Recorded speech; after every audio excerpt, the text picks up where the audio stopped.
Hello and welcome to the Empower Yourself Summit. My name is Pamela McAlexander and I will be your host. I have a special guest with me today, and before I tell you what he does, I want to paint a little picture for you. He's done extensive research on cognitive psychology, and for those of you who don't know what that is, it's understanding how people learn. He has counseled families and individuals and sees clients for a variety of conditions, from weight loss, anxiety, smoking cessation, test taking, phobias, nail biting, road rage, anger management, and the list just goes on and on. He is the author of over 22 books on hypnotherapy and has been practicing hypnotherapy since the 1980s. He is a board-certified clinical hypnotherapist, and today I'd like to welcome Dr. Steve G. Jones. Well, thank you, Pamela. Good to be here. Thank you. So before we get started, I would actually like to ask you a question, as I'm sure so many of our viewers are experiencing right now. And I know there are a lot of misunderstandings around hypnosis and hypnotherapy. Would you please explain to us what it is and how it works? Sure. Well, hypnosis is just a relaxed state of mind in which you're more open, more suggestible, as we say, to the suggestions coming from the hypnotherapist. And this is not a strange state to be in. This is not unusual. This happens every day. When we go into what's called alpha, when we're just slowed down a little bit, like when we're reading a book or even driving or watching TV, or when we just wake up or just going to sleep, or when we're showering or vacuuming, we go down to what's called alpha. Normally we're in beta, full awakening consciousness, but when we go down to alpha, just a little bit more relaxed, our brain slows down a little bit more and we become more open to suggestion. We become more relaxed and more open. So the only difference between that happening normally and that happening in a hypnotherapist's office or when listening to a hypnotherapist recording would be two things. Number one, the hypnotherapist or the recording is causing you to go there to a state you normally go to. They're causing you to go there with words. And number two, they're putting positive suggestions into your mind as opposed to whatever else might be around you at the time. Okay, so for example, when I do guided meditations or I listen to my meditation CDs and it puts me into that relaxed state of mind, this is very similar to that. It's not making me do anything I don't want to do.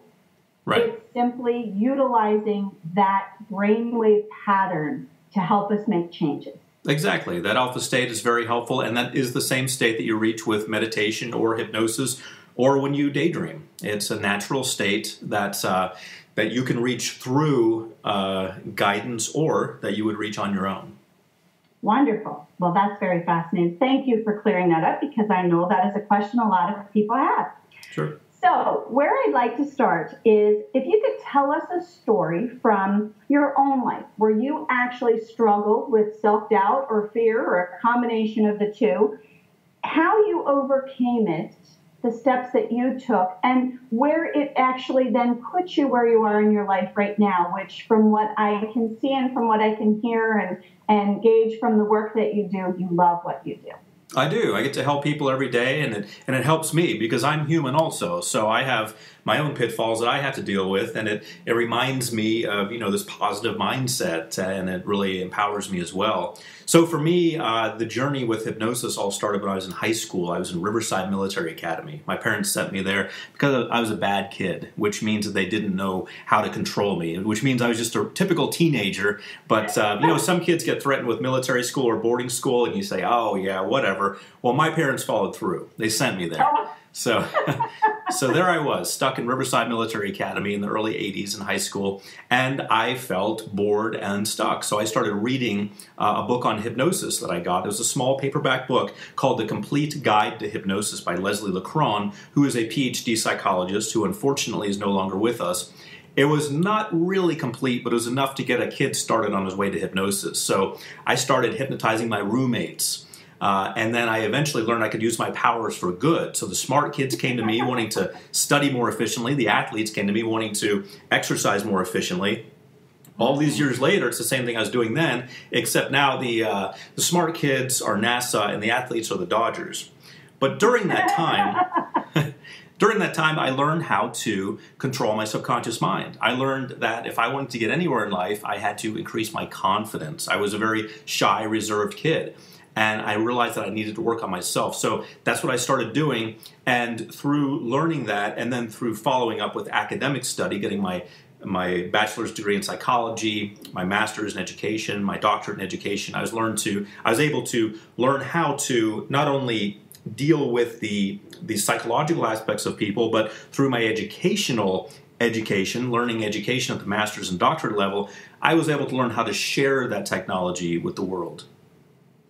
Now, did school come hard for you then before you found this niche?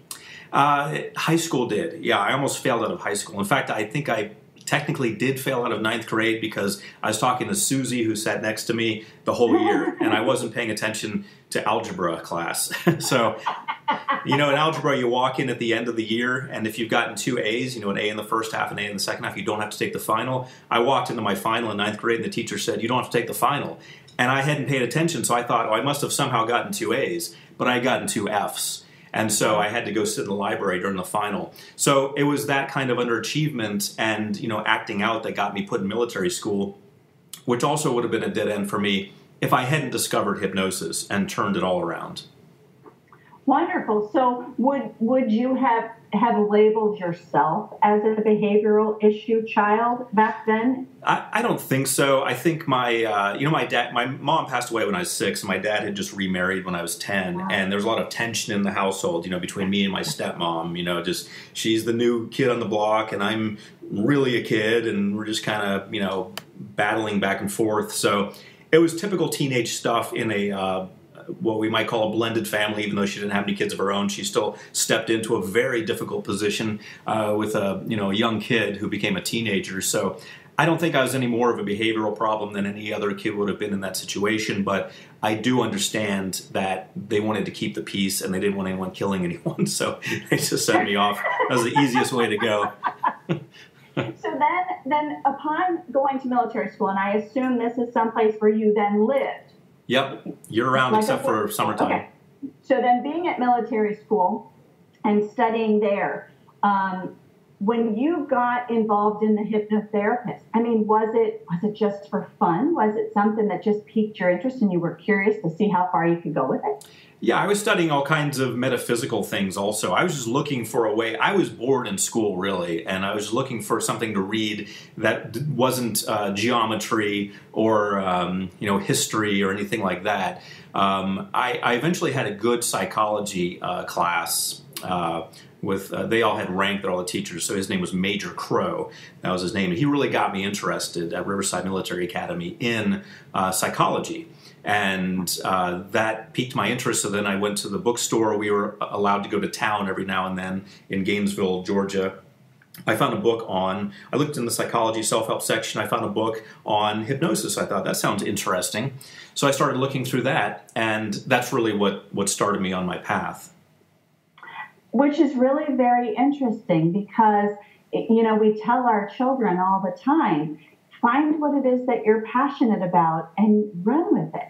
And so in a case in your situation, you were sort of forced into a military school environment. I'm sure it was not a place you were jumping up and down saying, yes, please send me away. Exactly. I hated it. And you totally turned the tables because in being put in a situation of maybe, I don't know, I always say, why is it when we're put in crisis mode or we're put in that situation of just extremes, do we suddenly start making changes? And it's easier to make changes when we're put in that mode. Why is that? Yeah, it's just it's a normal reaction, I think. And Richard Bandler really tapped into this a lot with his early teachings and what he developed.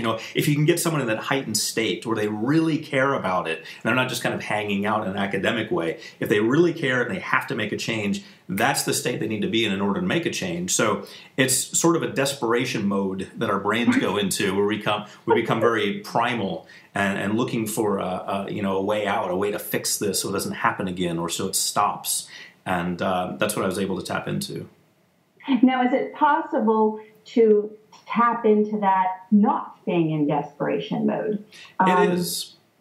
Yeah, and a lot of, again, I'll refer to Richard Bandler. A lot of his earlier work in NLP was designed to get someone in peak state. So you can create that artificially, we might say, by having someone remember the memories of when they were in that state, or somehow tapping into it. Maybe they saw a movie where someone was in that state. So you can create those states. I'd argue they're not as good as when it happens naturally, but then again, when it happens naturally, you're usually not in a resourceful state anyway where you're attempting to make a change. You're just trying to get out of trouble or danger.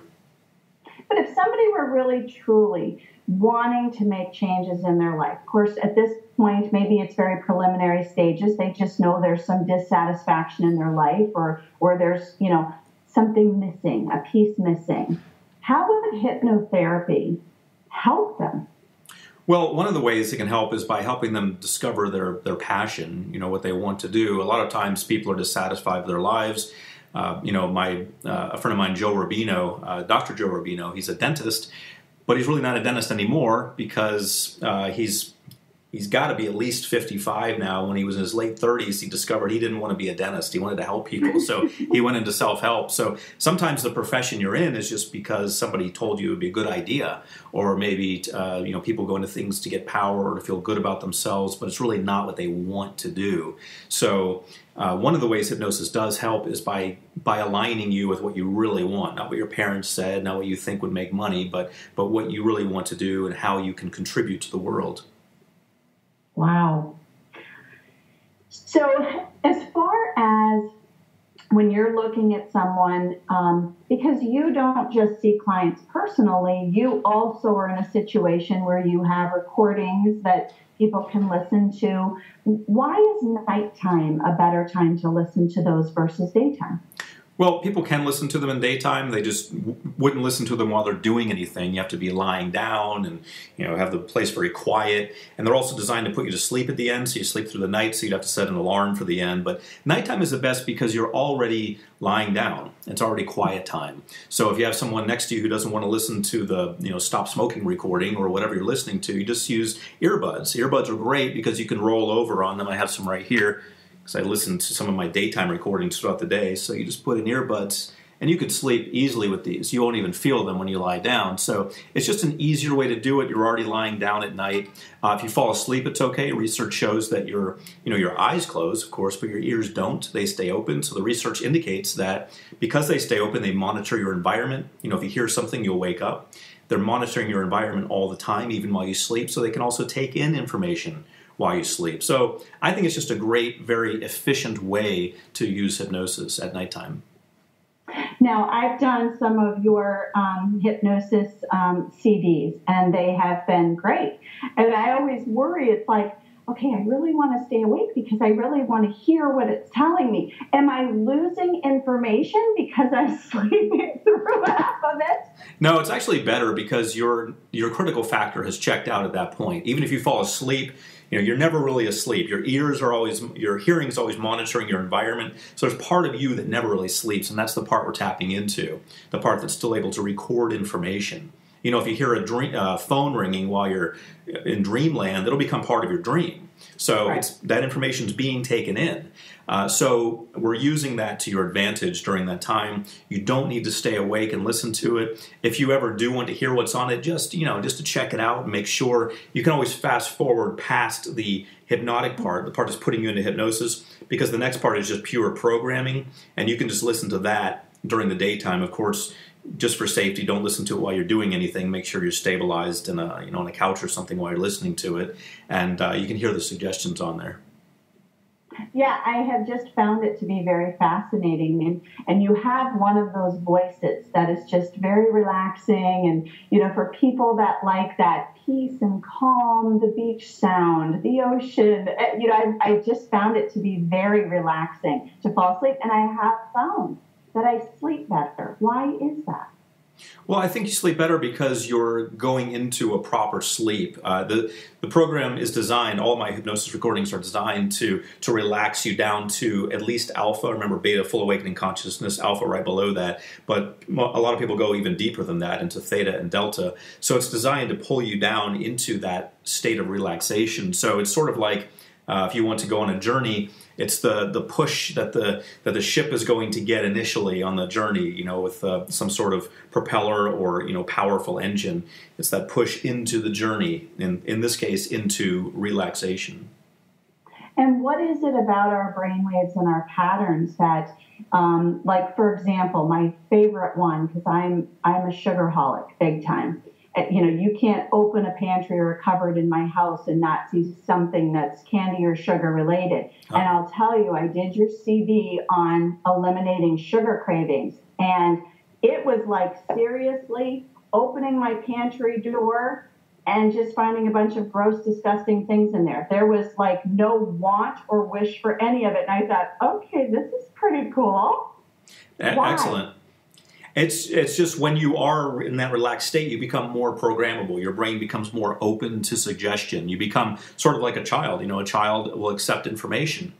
Sometimes it's valid, sometimes it's not. We don't have the ability to discriminate when we're children. We just take it in as truth. So you become like that, open like a child, and that's why you're able to accept that. And by the way, I've used so many of my recordings over the years that I now have a fairly boring life. I don't smoke, I don't drink, I don't use drugs, I don't gamble. You have to be careful. You may become a little too good and become boring. No, I'm looking forward to that. Okay, good.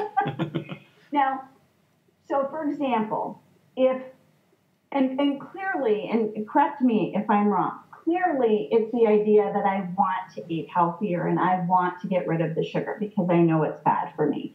That helps when I'm doing the hypnosis at nighttime for me to have that reaction. So if I was somebody who, like, I smoke cigarettes and I don't want to quit, but everybody around me wants me to quit, and they tell me, well, go get hypnotized and you'll stop smoking.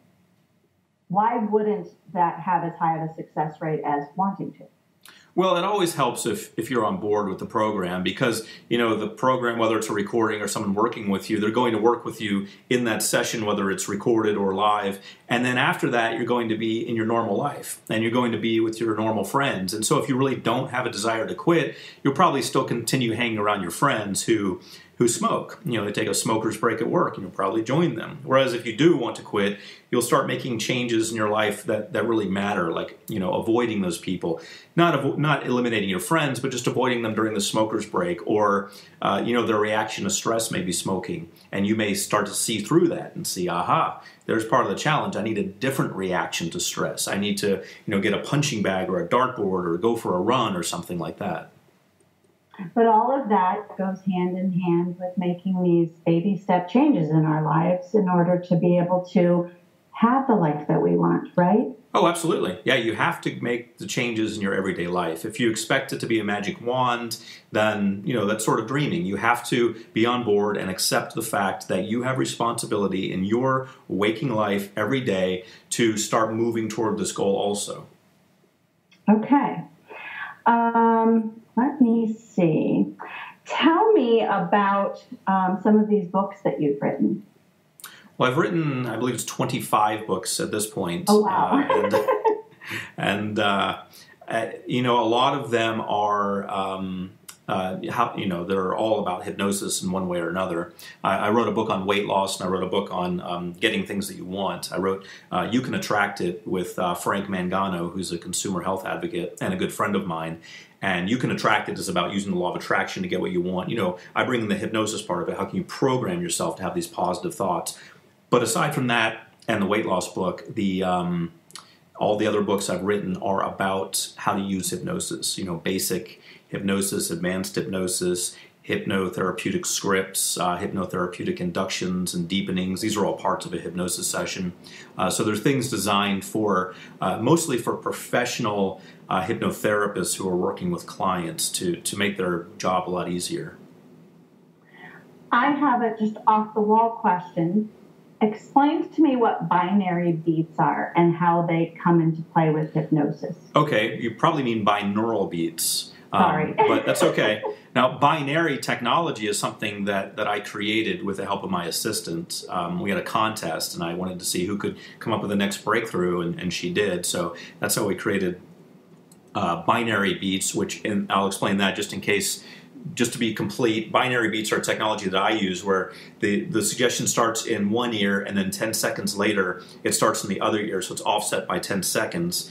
And sort of like row, row, row your boat, and the next line comes in row, row, row your boat 10 seconds later. In this case, it's designed to confuse the conscious mind so you're not picking it apart. But binaural tones or binaural beats actually don't exist, interestingly enough. They're a phantom tone that's created in the center of your mind. That's where you'll hear it. And it's the difference mathematically between the frequency in one ear versus the frequency in the other ear. So if you have one frequency in one ear and one in the other, and you subtract the two, you get the difference. That's the frequency you'll hear in the center. So it's a phantom tone that doesn't really exist. It was discovered a long time ago, over 100 years ago, but it's been found to be useful in getting a person into more of that state where we want them, which is the programmable state, so then we can give them positive suggestions. So that's why a lot of my recordings use binaural tones, also known as binaural beats. Okay, that's very interesting. So similar to like if you were listening to a drumming meditation CD, it sort of is along the same lines as far as those beats getting you to a point of sleep state. Did you say a droning meditation CD? Drum, like drumming. Yeah. Have you ever heard of those? I have not. It's okay. As drums. I just wondered if it was something similar. I've heard drums before, and I've heard them used in group settings, but for me, drums wouldn't be relaxing, but that's fine. That's just a personal preference. So there are drumming meditation recordings. You listen to drums and you relax? Well, it's integrated in with guided meditation, so I didn't know if it was, again, something with the brain where that specific pattern of beats or that if that related somehow. It's possible. I mean, we're talking about cycles per second, though, so that would be a pretty fast drummer to be able to play that quickly. This is usually something that's machine generated because it's just happening so fast. We're talking about beats per second. So a drummer would have a really hard time. Let's say Got it. Yep. So that's not the same kind of beat. No, but it may be the same type idea that they're working on. Okay. Which is a rhythmic idea designed to rhythmically relax you somehow. Okay, let me see. I know there was a couple other questions I wanted to ask you. Oh, what if somebody has hearing issues? They're deaf. Can they be hypnotized? Not through auditory means because they wouldn't be able to hear, but there are probably other ways to do it. If they could keep their eyes open the whole time, they could look at someone. Most people who are deaf and have been deaf a while can read lips, it would have to be through some sort of visual means, I would think. There's kinesthetic also through touch, but that just wouldn't be directed enough unless they've been trained to, understand that a certain touch means letter A and, sort of read through touch, that type of thing. You'd have to find some way to get the information in through either touch or sight. Those would be my two primary ways of approaching that. Wouldn't be very easy, but I think that's a way for someone to develop some technology that would be very helpful. Okay. I'm just thinking in terms of, people who are interested in this that, hey, do I have the opportunity to be hypnotized if I have hearing issues? But I can certainly understand where hearing is one of, because it's a calming, we know when somebody's yelling at us, we know when somebody's talking very softly to us, and whatever direction it's coming at us in, it puts us in a state of mind. Absolutely. So with that, someone could potentially take that a step further, maybe they already have, and create something for the hearing impaired. I think that would be a wonderful idea. Okay. As far as when you see clients, do you prefer seeing them face to face, or do you have the ability to hypnotize over Skype? I don't do it over Skype because I find the video to be a little distracting to them. So what I do is I usually do it over the phone. So I have a lot of phone clients who call in, and we'll have a session once a week, and I'll do the hypnosis over the phone. Of course, at that point, they need to, again, the earbuds are great. They can just pop that into their iPhone or what have you and listen to me like that, so they can lie down.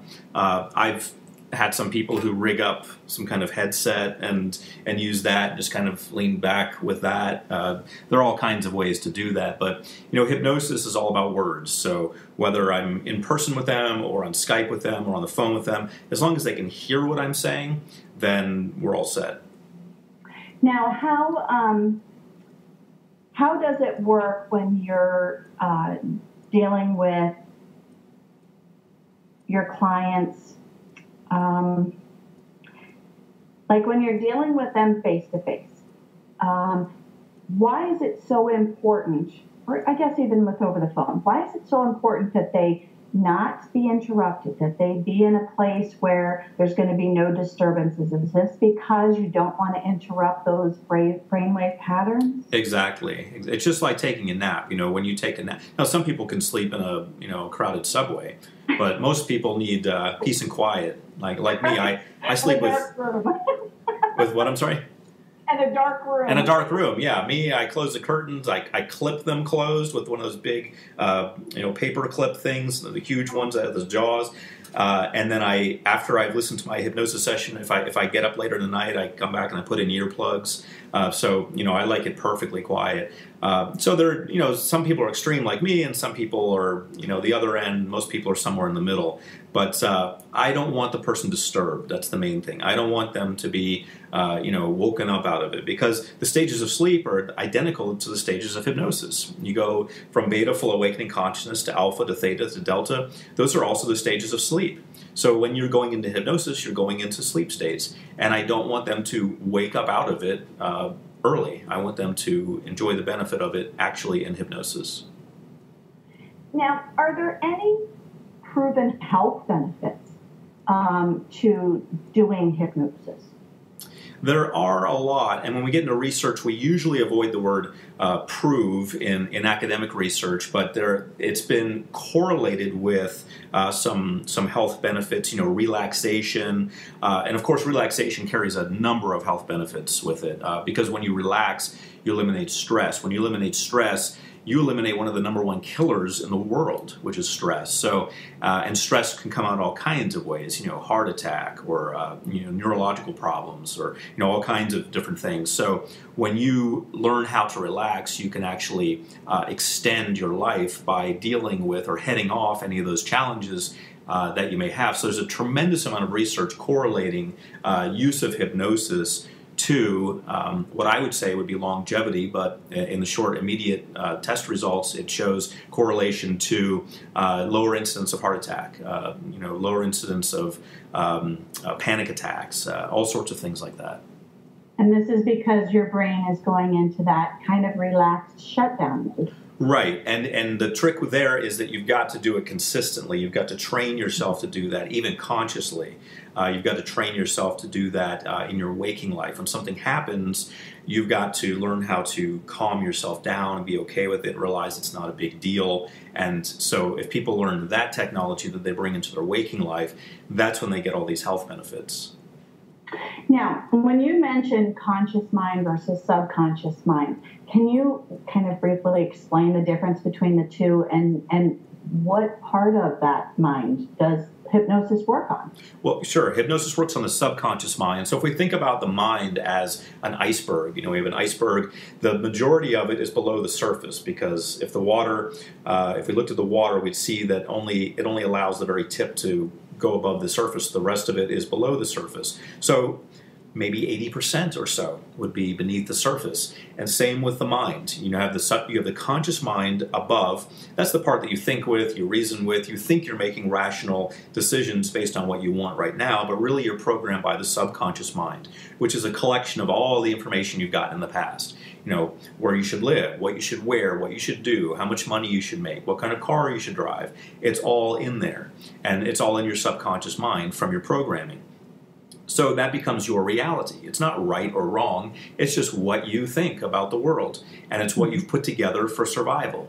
And so every now and then there's a conflict between what the conscious mind wants. Maybe the conscious mind wants to be a millionaire, for example, and what the subconscious mind wants. Maybe the subconscious mind wants to play it real safe with a nice job in, cubicle land that's going to pay benefits. So we have the conflict. On the one hand, wanting to be a millionaire, on the other hand, wanting to play it safe. Well, playing it safe doesn't make a millionaire. You've got to get out. You've got to start your own business. You've got to, do your own thing. Either that or you've got to become the CEO of a big business. So there needs to be some rewiring. Let go of that need for stability. Realize it's going to be okay anyway. Break free of that, and then you can start accessing these higher possibilities.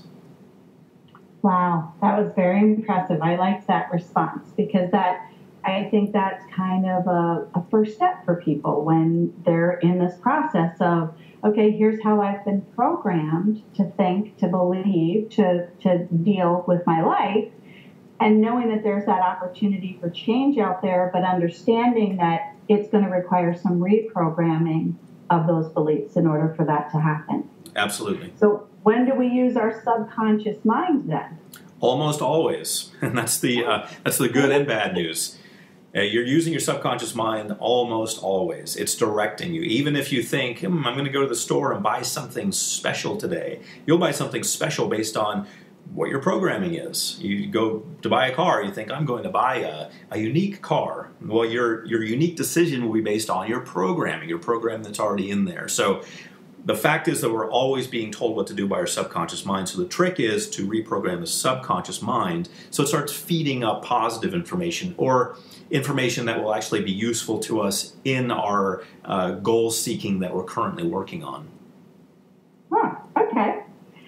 Well, before we finish up here, I just kind of want to ask you if you could tell our participants one thing that they can actually take away from this summit to help them begin their journey, what would it be? Sure. Well, I always like to quote the musical group America, and they were talking about the Wizard of Oz when they said Oz never did give nothing to the Tin Man that he didn't already have. And the takeaway from that is that you already have everything that you need. You already have the power, the wisdom, the knowledge, the stick-to-itiveness, the determination. You already have all of that within you, but sometimes you need to be reminded of that. And so that's where hypnosis comes into play. It's just a kick in the rear reminder of how great, amazing, beautiful, and awesomely amazing that you are. Wow, thank you so much. At the bottom of this email is a link to Dr. Steve G. Jones's website and his free gift, which is an actual MP3 of Program Your Inner Millionaire. So that's a nice segue into that when we just talked about that. Again, I would love to thank you so much for joining us today and for all this valuable information that you have contributed to our summit. I've really enjoyed our conversation. Pamela, it's been my pleasure, and thank you. Thank you. For more information about me, Dr. Steve G. Jones, and about hypnosis, and to get your free hypnosis recording, please visit my website, stevegjones.com.